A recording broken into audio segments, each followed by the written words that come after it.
Salut, salut, j'espère que vous allez bien. Alors vous avez été nombreux à réagir là suite à mon introduction là, sur la série Les plantes sous LED. J'ai eu les confirmations que ça intéressait pas mal de monde. Et puis ben on va pas trop tarder, on va rentrer directement dans le vif du sujet avec le premier épisode. Alors pourquoi utiliser un éclairage horticole, me direz-vous? Alors tout d'abord parce que la lumière ambiante n'est pas toujours suffisante. Donc les plantes ne vont pas recevoir assez d'énergie devant vos fenêtres si vous êtes en intérieur. Et donc un éclairage horticole va permettre de leur amener suffisamment d'énergie pour qu'elles soient en bonne santé. Alors ensuite, ça peut être aussi pour mettre en valeur vos plantes. Vous pouvez avoir des plantes décoratives, des orchidées, un terrarium. Voilà, s'il est chez vous, dans une pièce en plus qui n'est pas très bien éclairée, ça va nettement mettre en valeur les plantes et puis créer une ambiance qui va être très intéressante. Alors vous pouvez aussi, enfin une des raisons aussi essentielles d'utiliser un éclairage horticole, c'est pour optimiser leur croissance.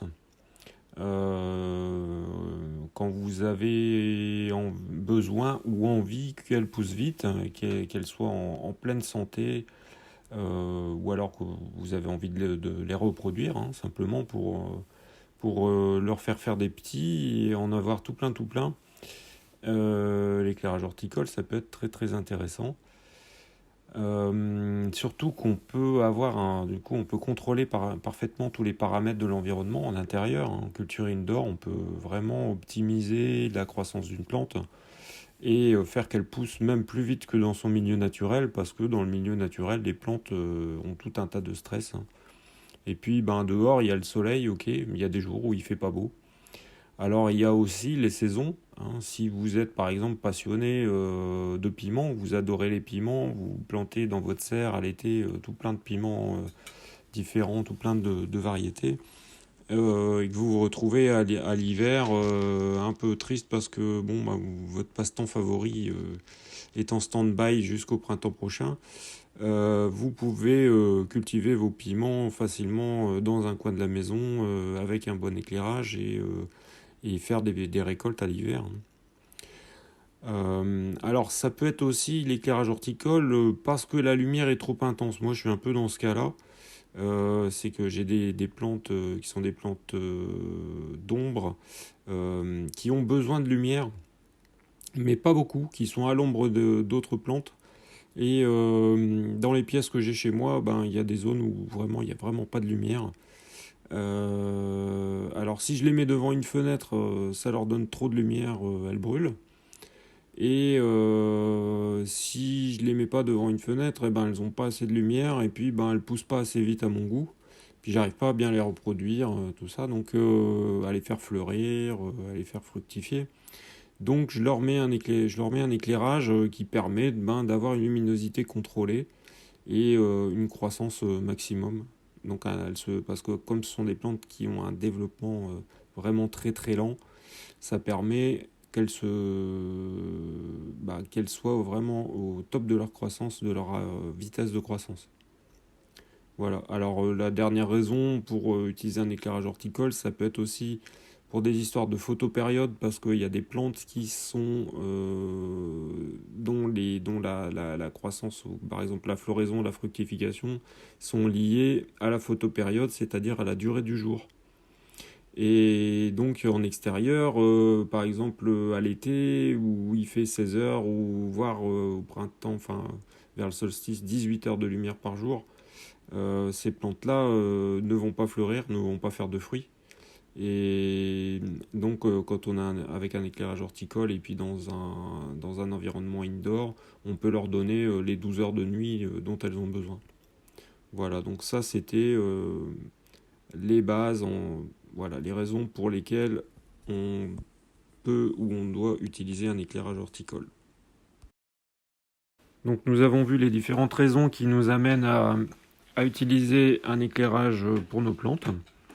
Cet éclairage fonctionne sur de l'électricité, avec de l'électricité, Et donc cette électricité a un coût et sur votre facture, à la fin du mois, vous allez avoir une partie qui va être liée à la consommation de votre éclairage.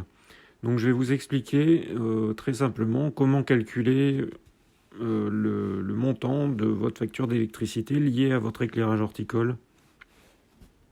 Exemple de calcul, je me suis basé sur mon propre contrat EDF.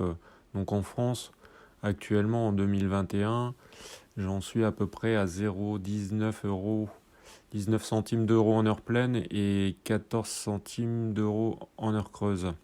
Alors il peut être intéressant justement d'essayer d'éclairer quand l'application le permet, d'éclairer en heure creuse parce que ça coûte moins cher.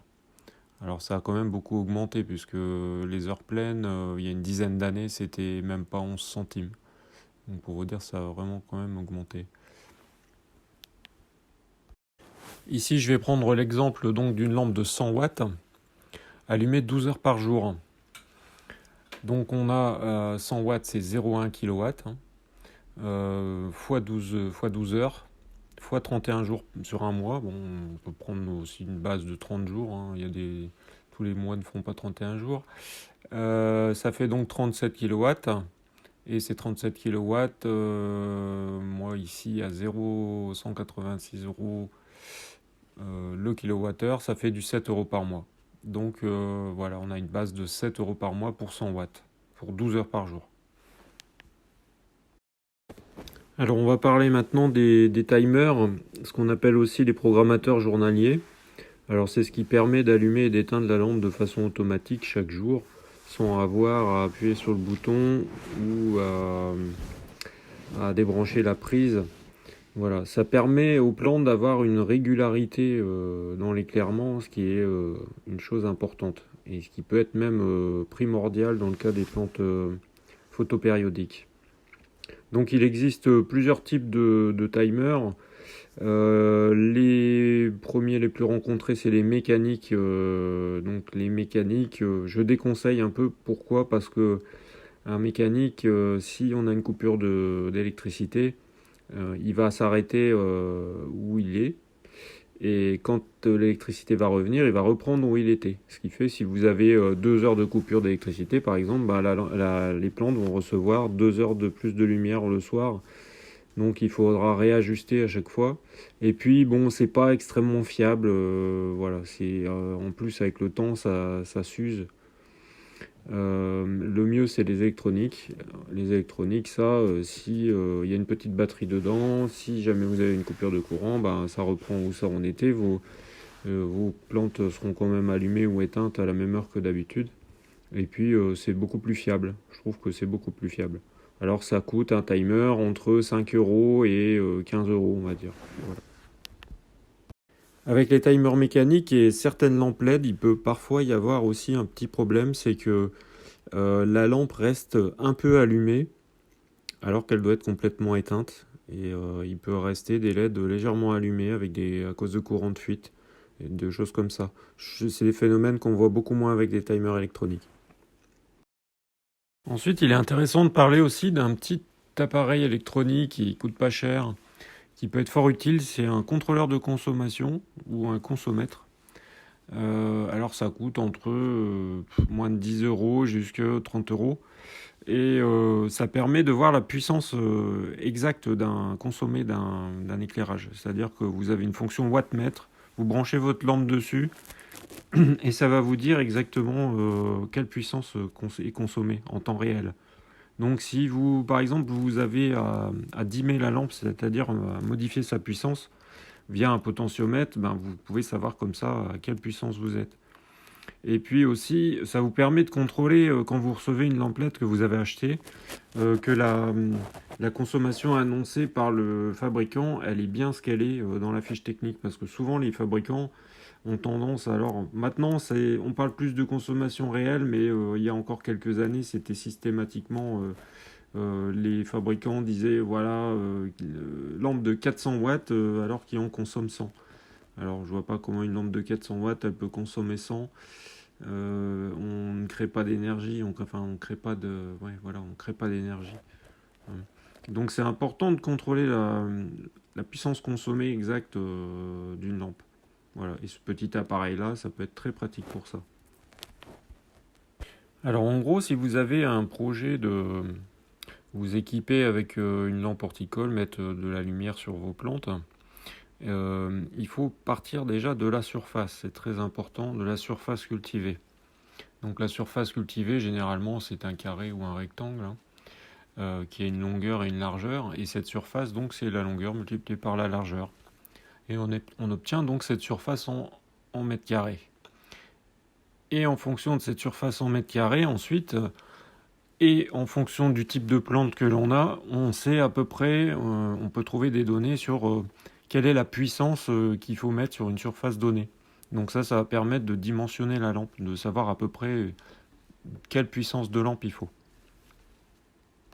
Alors je reviendrai plus tard sur les besoins des plantes puisque je vais faire des vidéos plus en détail après par groupe de plantes, etc.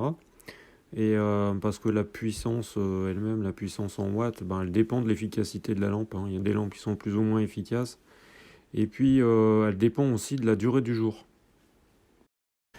Alors on a vu qu'on pouvait utiliser donc un timer pour allumer et éteindre la lampe. Mais alors la première question qu'on va se poser, c'est pendant combien de temps? Pendant quelle durée du jour on va laisser la lampe allumée? Alors dans la nature, les plantes, elles subissent un cycle lumineux circadien, c'est-à-dire basé sur 24 heures. Nous, dans la très grande majorité des cas, en intérieur, on va garder ce rythme circadien. Donc on va allumer un certain nombre d'heures par jour. Le nombre d'heures pendant lequel on va allumer la lampe va donc dépendre beaucoup des végétaux qu'on cultive et aussi de leur phase. Donc là, par exemple, dans le cas de plantes potagères ou de plantes cultivées pour la production, alors la production de feuilles, de fleurs, de fruits, mais ça peut être aussi de la production simplement de plantes. On peut être par exemple producteur de plantes de collection. Alors en croissance végétative, on va donner des durées du jour assez longues. Ça va permettre aux plantes de se développer plus vite. Après, en floraison-fructification, on peut être amené à réduire dans le cas des plantes photopériodiques.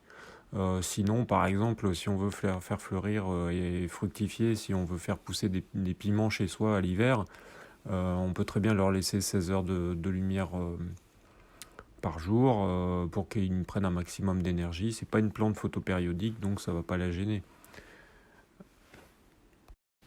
Alors pour les plantes décoratives, ça peut énormément varier. Après, on peut, comme si c'est souvent dans des pièces d'habitation, on peut être gêné le soir si la lampe reste allumée. Par exemple, si on regarde la télé et puis qu'on a une lampe assez puissante à côté, ça peut être gênant. Donc on peut simplement caler sur nos rythmes à nous, allumer 6 heures par jour, 8 heures par jour ou plus. Ça dépend aussi de la puissance de la lampe parce que la quantité d'énergie que la plante va recevoir dépend aussi de la durée du jour. Donc si on a une lampe peu puissante, il vaut mieux la mettre plus longtemps. Et si on a une lampe très puissante, la mettre moins longtemps. Voilà, c'est une notion qu'on appelle la DLI. Ça, je vais revenir dessus dans les prochains épisodes. Je vais terminer donc pour cet épisode-là. Et je vous invite à liker et puis à vous abonner à la chaîne si ça vous intéresse. Salut, salut, portez-vous bien.